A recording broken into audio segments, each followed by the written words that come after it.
Hello everyone, आप सभी लोगों का स्वागत है आपके अपने यूट्यूब चैनल स्टडी ग्लॉस पर। मैं हूं डॉक्टर मोनिका और आज हम 26 दिसंबर से रिलेटेड जितने भी इम्पोर्टेंट क्वेश्चन बन सकते हैं उन पर डिस्कशन करने वाले हैं। और क्वेश्चन से रिलेटेड जितने भी इम्पोर्टेंट फैक्ट होते हैं साथ में वो भी मैं आपको बताऊंगी। ये हमारा टेलीग्राम है, यहाँ पर आपको क्विज अवेलेबल हो जाएगी और इस लेक्चर की पीडीएफ भी आपको यहाँ मिल जाएगी। ये आपके लिए आज का मोटिवेशनल कोट है। मंजिलें भी जिद्दी है, रास्ते भी जिद्दी है, देखते हैं कल क्या होगा, हौसले भी तो जिद्दी है। तो इसी मोटिवेशनल कोट के साथ में हम स्टार्ट करते हैं आज का सेशन। फर्स्ट क्वेश्चन है, which country will host the 30th World Trade Organization Council of Ministers meeting 2024? कौन सा देश 13वीं विश्व व्यापार संगठन मंत्री परिषद बैठक 2024 की मेजबानी करेगा? तो ये करने वाला है यूएई। 20 का करेक्ट आंसर है। डिटेल से बात करें तो संयुक्त अरब अमीरात फरवरी 2024 के अंदर 13वीं विश्व व्यापार संगठन मंत्री स्तरीय बैठक की मेजबानी करेगा। और अफ्रीकी देश कैमरून ने भी 13वीं डब्ल्यूटीओ मंत्री स्तरीय बैठक की मेजबानी करने की इच्छा व्यक्त की थी। डब्ल्यूटीओ का 12वां मंत्री स्तरीय सम्मेलन 12 जून से 17 जून तक जिनेवा स्विट्जरलैंड में आयोजित किया गया था और मूल रूप से इसे 2020 में कजाकिस्तान में आयोजित किया जाना था, लेकिन कोविड महामारी के कारण इसे स्थगित कर दिया गया था। और मंत्री स्तरीय सम्मेलन डब्ल्यूटीओ का सर्वोच्च निर्णय लेने वाला निकाय है और इसकी बैठक आमतौर पर हर 2 साल के अंदर होती है। डब्ल्यूटीओ की जो स्थापना है ये 1 जनवरी 1995 को शुल्क और व्यापार पर सामान्य समझौते जीएटीटी के स्थान पर की गई थी। सेकंड नंबर क्वेश्चन है, by whom has the new book fit at any age been launched? किसके द्वारा नई जो पुस्तक है fit at any age launch की गई है? तो इसका करेक्ट आंसर होगा ये जो है पीवी अय्यर के द्वारा लिखी गई बुक है। 20 का करेक्ट आंसर है। एयर मार्शल पीवी अय्यर ने इंडिया इंटरनेशनल सेंटर नई दिल्ली में अपनी पुस्तक फिट एट एनी एज को लॉन्च किया है और उन्होंने फिटनेस के अपने सफर को किताब में लिखा है। अपने जीवन के किस्सों को साझा करते हुए बताया है कि कैसे वह रोजाना वर्कआउट करने के लिए प्रेरित हुए और वह इस बारे में भी लिखते हैं कि वर्कआउट करना क्यों महत्वपूर्ण है और क्यों फिटनेस की दिशा में किसी की यात्रा जल्दी शुरू होनी चाहिए।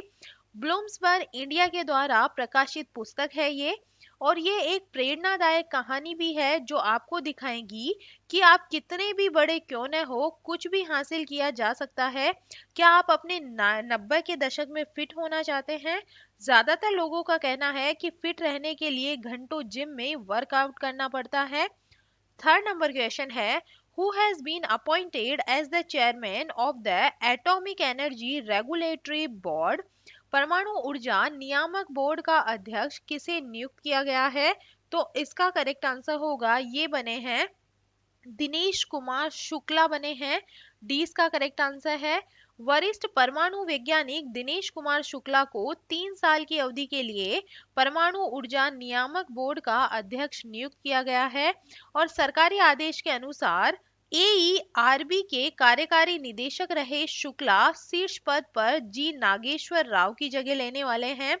जबलपुर विश्वविद्यालय से यांत्रिक अभियांत्रिकी में स्नातक शुक्ला 1981 में परमाणु ऊर्जा विभाग में शामिल हुए थे और वह उच्च प्रवाह अनुसंधान रिएक्टर ध्रुव के कमिश्निंग से जुड़े रहे हैं और बाद में ध्रुव अनुसंधान रिएक्टर के रिएक्टर अधीक्षक और बीएआरसी में रिएक्टर संचालन प्रभाग के प्रमुख के पद पर रहे हैं। एटॉमिक एनर्जी रेगुलेटरी बोर्ड की हम बात करें तो इसकी स्थापना 15 नवंबर 1983 के अंदर हुई थी और इसका जो हेडक्वार्टर है ये मुंबई के अंदर है। 4 नंबर क्वेश्चन है, what is the name of the first ship of the anti-submarine warfare shallow water craft project launched by the Indian Navy? भारतीय नौसेना के द्वारा लॉन्च किए गए anti submarine warfare shallow water craft project के पहले जहाज का नाम क्या है? तो इसका करेक्ट आंसर होगा इसका नाम है आईएनएस अर्नाला, इसका नाम है। 20 का करेक्ट आंसर है। Anti submarine warfare shallow water craft project का पहला जहाज आईएनएस अर्नाला भारतीय नौसेना के लिए garden rich ship builders and engineers GRSE के द्वारा कट्टुपल्ली चेन्नई में लॉन्च किया गया है। और रक्षा मंत्रालय की वित्तीय सलाहकार रसिका चौबे ने इसे नौसेना में शामिल किया है। 29 अप्रैल 2019 को रक्षा मंत्रालय और garden rich ship builders and engineers Kolkata के बीच 8 ASW-SWC जहाजों के निर्माण के लिए समझौता हुआ था। ये साइलेंट हंटर्स भारतीय नौसेना को सौंप दिए जाने पर तटीय सीमाओं पर दुश्मनों की पनडुब्बियों का पता लगाने में आसानी होगी। 77.6 मीटर लंबे और 10.5 मीटर चौड़े ये जहाज 3 डीजल चालित जेट वाटर द्वारा संचालित है और तटीय जल की पूर्ण पैमाने पर उप सतही निगरानी के साथ खोज और हमले में ये सक्षम है। 5 नंबर क्वेश्चन है, which award has been won by the Ministry of Housing and Urban Affairs at the Digital India Awards 2022? आवास और शहरी मामलों के मंत्रालय ने डिजिटल इंडिया अवार्ड्स 2022 में कौन सा पुरस्कार है जो जीता है? तो इसका करेक्ट आंसर होगा, ये जीता है इन्होंने प्लेटिनम आइकन इन्होंने जीता है। ए इसका करेक्ट आंसर है। आवास और शहरी मामलों के मंत्रालय का स्मार्ट सिटीज मिशन ने डिजिटल इंडिया अवार्ड्स 2022 में उनकी पहल data smart cities empowering cities through data के लिए प्लेटिनम आइकन जीता है। और पुरस्कार की घोषणा data sharing and use for socio economic development श्रेणी के तहत की गई थी।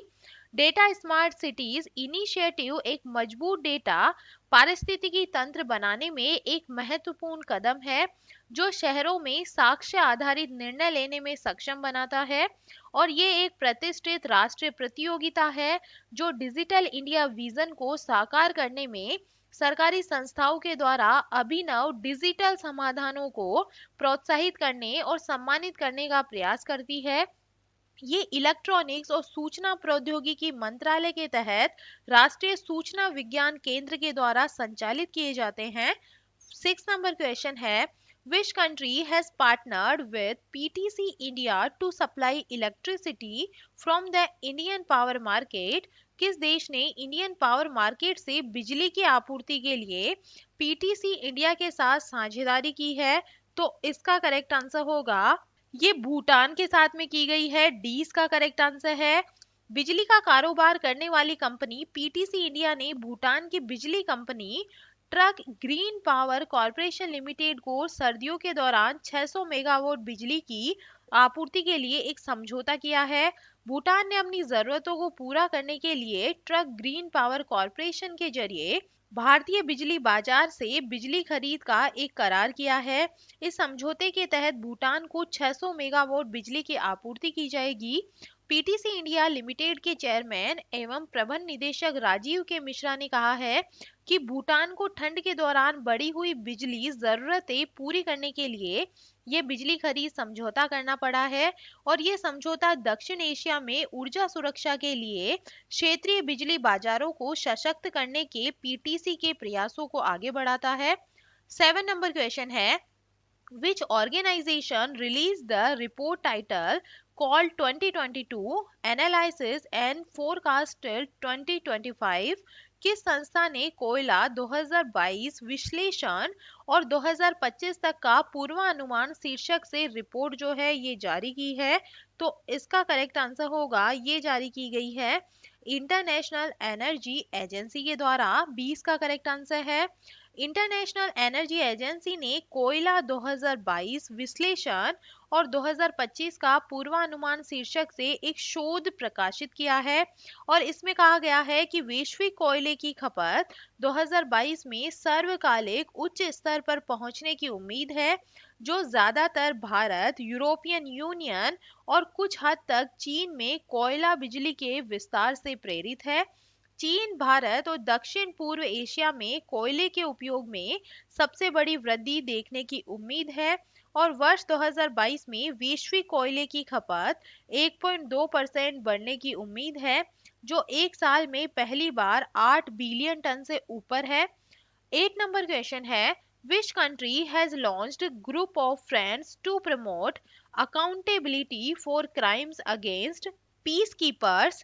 किस देश ने शांति सैनिकों के खिलाफ अपराधों के लिए जवाबदेही को बढ़ावा देने के लिए ग्रुप ऑफ फ्रेंड्स को लॉन्च किया है? तो इसका करेक्ट आंसर होगा, ये इंडिया ने लॉन्च किया है। डी इसका करेक्ट आंसर है। अपने वर्तमान संयुक्त राष्ट्र सुरक्षा परिषद के नेतृत्व के दौरान भारत ने शांति सैनिकों के खिलाफ अत्याचारों के लिए उत्तरदायित्व का पालन करने के लिए ग्रुप ऑफ फ्रेंड्स बनाया है। विदेश मंत्री एस जयशंकर ने घोषणा की है कि नई दिल्ली में जल्द ही एक डेटाबेस होगा जो शांति सैनिकों के खिलाफ सभी अत्याचारों को रिकॉर्ड करेगा। इस समूह के सह अध्यक्ष भारत, बांग्लादेश, मिस्र, फ्रांस, मोरक्को और नेपाल है। भारत संयुक्त राष्ट्र शांति सेना में सबसे महत्वपूर्ण सैन्य योगदानकर्ताओं में से एक है, जिसने ड्यूटी के दौरान 177 शांति सैनिकों को खो दिया है। 9 नंबर क्वेश्चन है, UNSC has adopted the first ever resolution on which country? UNSC ने किस देश पर अब तक का पहला प्रस्ताव अपनाया है? तो इसका करेक्ट आंसर होगा, ये अपनाया गया है म्यांमार के ऊपर। ए इसका करेक्ट आंसर है। संयुक्त राष्ट्र सुरक्षा परिषद ने 74 सालों में म्यांमार पर अपने पहले प्रस्ताव को अपनाया है, जिसमें हिंसा को समाप्त करने की मांग की गई और सैन्य शासकों से अपदस्थ सेना आंग सान सू की सहित सभी राजनीतिक कैदियों को रिहा करने का आग्रह किया गया और म्यांमार संकट से निपटने के तरीके पर 15 सदस्यीय परिषद लंबे समय से विभाजित है। चीन और रूस कड़ी कार्रवाई के खिलाफ बहस कर रहे हैं। प्रस्ताव हिंसा के सभी रूपों को तत्काल समाप्त करने की मांग करता है और सभी पक्षों को मानव अधिकारों, मौलिक स्वतंत्रता और कानून के शासन का सम्मान करने के लिए कहता है। प्रस्ताव ने म्यांमार के लोगों के हितों में म्यांमार में संकट का शांतिपूर्ण समाधान खोजने में मदद करने में आसियान की केंद्रीय भूमिका को स्वीकार किया है और इसने अंतर्राष्ट्रीय समुदाय को इस संबंध में आसियान के नेतृत्व वाले तंत्र और प्रक्रिया का समर्थन करने के लिए प्रोत्साहित किया, जिसमें 5 सूत्रीय सहमति को लागू करने में आसियान के प्रयास भी शामिल है। 10 नंबर क्वेश्चन है, which state government has tied up with Austin University for the construction of Smart City of Knowledge? Smart city of knowledge के निर्माण के लिए किस राज्य सरकार ने ऑस्टिन यूनिवर्सिटी के साथ में समझौता किया है? तो ये उत्तर प्रदेश ने किया है। 20 का करेक्ट आंसर है। उत्तर प्रदेश के युवाओं को विश्व स्तरीय उच्च शिक्षा देने के लिए राज्य सरकार प्रदेश में अमेरिका की यूनिवर्सिटी की मदद से नॉलेज स्मार्ट सिटी प्रोजेक्ट लाएगी और ये प्रोजेक्ट 5000 एकड़ जमीन पर होगा। इसमें अलग अलग टॉप क्लास शिक्षण संस्थान अपनी शाखाएं खोलेंगे। अमेरिका की ऑस्टिन यूनिवर्सिटी ने यूपी में नॉलेज स्मार्ट सिटी विकसित करने के लिए 35,000 करोड़ रुपए का एमओयू जो है ये साइन किया है और इनमें विशेष रूप से नोएडा में एक सेंटर बनाया जाएगा और इसके साथ ही 20-20 करोड़ के 2 निवेश उत्तर प्रदेश में किए जाएंगे। फाल्कन एक्स एक फिनटेक स्टार्टअप कंपनी है और इसके एंटरप्रेन्योर्स के द्वारा इन्वेस्ट यूपी के तहत इंक्यूबेटर्स व एक्सीलेटर्स यूनिट लगाई जाएगी। चलिए कल के जो एमसीक्यू है उन्हें हम रिवाइज कर लेते हैं। फर्स्ट नंबर क्वेश्चन है, भारतीय रेलवे ने कहां देश की सबसे लंबी एस्केप टनल खोली है? तो ये खोली गई है जम्मू एंड कश्मीर के अंदर। सेकंड नंबर क्वेश्चन है, किस राज्य सरकार ने अपनी सभी योजनाओं के लिए आधार कार्ड को अनिवार्य कर दिया है? तो ये तमिलनाडु ने कर दिया है। थर्ड नंबर क्वेश्चन है, किस कंपनी ने केरल के खाद्य ब्रांड निरापारा को खरीदने के लिए समझौता किया है? तो ये विप्रो के द्वारा किया गया है।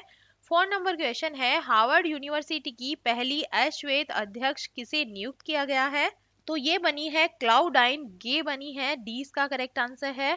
5 नंबर क्वेश्चन है, किस राज्य सरकार ने पीए संगमा स्पोर्ट्स कॉम्प्लेक्स में एक फुटबॉल स्टेडियम का उद्घाटन किया है? तो ये किया गया है मेघालय के अंदर। 6 नंबर क्वेश्चन है, किस राज्य के मुख्यमंत्री ने 500 रुपए प्रति सिलेंडर की दर से साल में 12 सिलेंडर देने की जो है ये घोषणा की है? तो इसका करेक्ट आंसर होगा, ये किया है राजस्थान गवर्नमेंट ने। 7 नंबर क्वेश्चन है, किसने भारत का पहला ग्रीन स्टील ब्रांड कल्याण फॉरेस्टा लॉन्च किया है? तो इसका करेक्ट आंसर होगा ये किया गया है ज्योतिरादित्य सिंधिया के द्वारा। सी इसका करेक्ट आंसर होगा। ये स्टील मिनिस्टर है। 8 नंबर क्वेश्चन है, किस राज्य सरकार ने अपने पर्यटन क्षेत्र को उद्योग का दर्जा देने की घोषणा की है? तो इसका करेक्ट आंसर होगा, ये असम गवर्नमेंट ने किया है। 9 नंबर क्वेश्चन है, किसे संसद के ऊपरी सदन में उपाध्यक्ष के पैनल में नामित किया गया है? तो ये पीटी उषा को किया गया है। 10 नंबर क्वेश्चन है, एनएएसी से ए ग्रेड पाने वाला एकमात्र भारतीय विश्वविद्यालय कौन सा बना है? तो ये बन गया है गुरु नानक देव यूनिवर्सिटी। सी इसका करेक्ट आंसर है। और ये था 24 दिसंबर का स्टडी ग्लॉस क्वेश्चन। किस राज्य सरकार ने एशिया के पहले ड्रोन डिलीवरी हब का अनावरण किया है? तो इसका करेक्ट आंसर होगा, ये मेघालय गवर्नमेंट के द्वारा किया गया है। और ये है आप लोग के लिए आज का स्टडी ग्लॉस क्वेश्चन। इसरो किसके लिए स्थानिक डेटा इंफ्रास्ट्रक्चर जियो पोर्टल का विकास करेगा? तो इसका आंसर आप मुझे कमेंट सेक्शन में दीजिएगा। ये हमारा टेलीग्राम है, यहाँ पर आपको क्विज अवेलेबल हो जाएगी और इस लेक्चर की पीडीएफ भी आपको यहाँ मिल जाएगी। आई होप आपको सेशंस पसंद आ रहे होंगे। अगर पसंद आ रहे हैं तो इन्हें लाइक कीजिए, अपने दोस्तों के साथ में शेयर कीजिएगा। तो चलिए मिलते हैं हम एक नए सेशन के साथ में।